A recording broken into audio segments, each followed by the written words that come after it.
In this video, we're going to see which is the best camera for your YouTube videos, the Panasonic G80 or the GH5. Now, I've just recently got the Panasonic GH5 and thought you'd be interested to hear how it compares for this type of filming against my G80 or G85 and even the G7 that I've previously reviewed. At the end, I'll summarize by making a recommendation for you depending on what stage you're at. You're going to find this super helpful.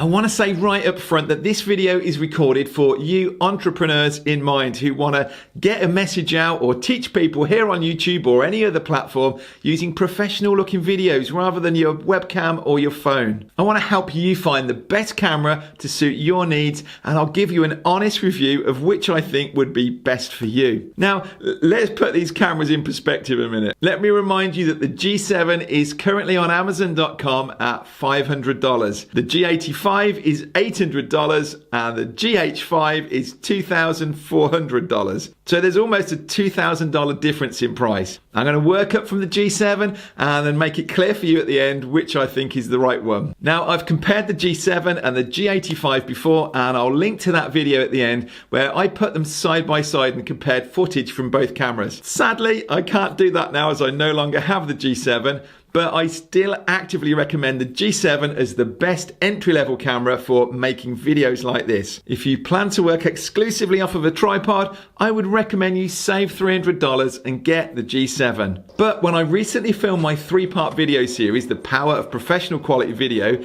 which you can find in the description, I stretched myself a little and filmed a lot of handheld footage, and boy did I notice the difference between those two cameras. I use a prime lens for filming and it doesn't have image stabilizing, so I'm relying on the camera. The G7 doesn't have in-body image stabilizing, or IBIS as they call it, for video, and the G85 does. What that means is the footage I initially shot with the G7 was all jerky, while the G85 made a considerable difference. Plus, another thing to consider is that for the extra $300, you are getting a better lens. So while the G7 matches the G85 when it's mounted on a tripod, if you plan to go handheld at all, or if that's a possibility in the foreseeable future, you may regret not paying the extra $300. Does that make sense so far? So with my students in mind, and after hearing a few of them say, I wish you'd told me about the limits of the G7, I now spell out the differences and consider the G85 to be the better camera of these two for future-proofing yourself. And you'll find another video on my channel where I promote this as the best camera for video. But how do they compare now with this beast that is the GH5, weighing in at a whopping $2,500? Now, let me just say that an equivalent Sony will cost you even more than that. So in comparison to those, this is great value. But for us wanting to record pretty basic footage, we're going to want to see some extra features for that additional $1,600, right? So what do you get extra for your money? Well, believe it or not, if you plan to work off a tripod and record yourself like this, then the difference is negligible, as you can see here. And in the other video, I put the G7 along the G85 and you couldn't see a difference in them. So if image quality is what you're looking for, there is no reason to upgrade from the G7 to any of these. All three use the same remote app, so I can focus and record without seeing the screen. All three have a clean HDMI output and carry audio over the HDMI cable too, which means you can live stream with all three of these cameras and use the mic attached to the camera as your audio. This is rarely talked about, but was actually one of the reasons I abandoned Canon and moved to Panasonic. So as I said earlier, if you paid the extra $1,900 from the G7 to the GH5 and put them side by side in a video like this using the same prime lens, you're going to see no difference in quality really. I'll just let that sink in.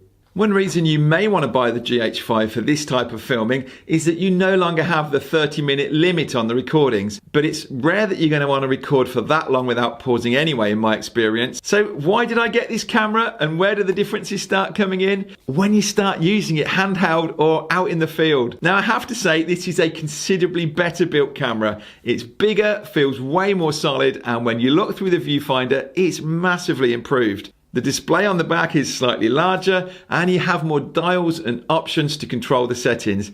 And the menu is insane. Thankfully, you get a custom area where you can save all your favorite shortcuts, or better still, customize the button to access the features.